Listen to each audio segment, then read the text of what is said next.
आप सबको नव वर्ष की बहुत बहुत शुभकामना। आप सब स्वस्थ रहें, खुशहाल रहें और मस्त रहें। हम सबको राम मंदिर की बहुत बहुत शुभ हो। राम का संस्कार हमारे बच्चों में, हमारे परिवार में, सबके बीच में घर तक पहुंचे, घर में पहुंचे। इसी के साथ साथ आपको फिर से नव वर्ष की बहुत बहुत बधाई देता हूं।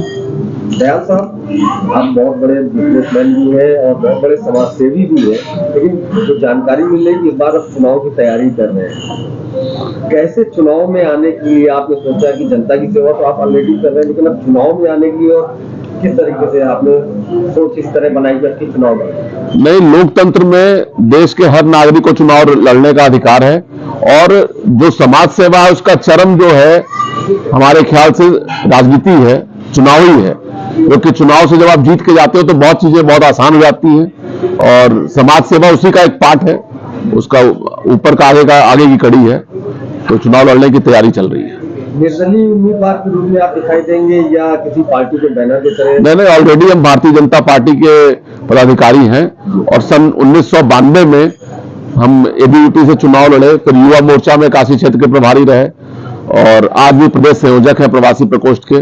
तो निर्दल क्यों रहेंगे, हमारा परिवार है, भारतीय जनता पार्टी हमारा परिवार है और जो सेवा का भी जो परिकल्पना है वो उसी परिवार से निकल के आई है। हम लोग सेवा इसी वजह से कर रहे हैं कि वहां से हमें संस्कार मिला है भारतीय जनता पार्टी से। बहुत तरीके की सेवाएं आप करते हैं, आज हमने डॉक्यूमेंट्री भी देखी है, काफी सेवा आपने की। अभी कौन सी मन में ऐसी कशिश रह गई जो अभी पूरी करनी बाकी रहेगी? नहीं, सबसे बड़ी तो कशिश ये रह गई है कि हमारा क्षेत्र बहुत पिछड़ा रह गया है। जिस गांव से हम आते हैं उस मिट्टी का ऋण है हमारे ऊपर और आज भी हमारा गांव या क्षेत्र बहुत पिछड़ा रह गया। आज भी वहां डॉक्टरों की व्यवस्था, स्वास्थ्य की व्यवस्था अनुकूल नहीं है, जिसकी वजह से बहुत लोग परेशान रहते हैं और दुख के साथ कहना पड़ता है कि आज भी डॉक्टरों की कमी है। जहां डॉक्टर है वहां नर्स की कमी है, जहां नर्स है वहां अस्पताल की तो बिल्डिंग सरकार ने बना दी, लेकिन अभी डॉक्टर पूरे नहीं हो पाए हैं। 213 में से 93 डॉक्टर पोस्टेड हैं बलिया जनपद में। जहां आप सोचो लखनऊ में हर हॉस्पिटल में जो है रेडियोलॉजिस्ट है, पूरे बलिया जनपद में एक रेडियोलॉजिस्ट है। तो छोटे छोटे जगह से वहां रिफर किया जाता है और बलिया से मऊ रिफर किया जाता है और मऊ से फिर बनारस के लिए रिफर किया जाता है। तो बड़ी लड़ाई है जो हम लोग कोशिश कर रहे हैं कि जन जन तक उस स्वास्थ्य सेवा उपलब्ध करा पाए। आपकी लाइफ में ऐसा समय आया जब आपकी लाइफ में टोटल करवट बदली जी, क्या था तो बताना चाहिए? वो था कि 2014 में 5 जून 2014 को हमने अपने पुत्र को खोया, बड़े पुत्र को खोया और हमें लगता है कि वो पूर्व जन्म का हमारा गुरु था जो हमें बदलने ही आया था। नहीं तो हम तो परमानेंट बिजनेस, शाम को घर लौटूं तो ब्रीफकेस में पैसा होना चाहिए, बिना उसके एक नशा था पैसा कमाने का। लेकिन पुत्र को खोने के बाद ये एहसास हुआ कि जो कुछ भी है उसमें समाज का हिस्सा बड़ा है। तो अपने समाज को देने की कोशिश कर रहा हूं। विद्यालय चलाता हूं, कुंवर्स ग्लोबल स्कूल, आप सबको मालूम होगा, और शहर का हमें लगता है कि पहला चैरिटेबल विद्यालय है जहां से कोई 10 रुपए भी निकाल के ला नहीं सकता।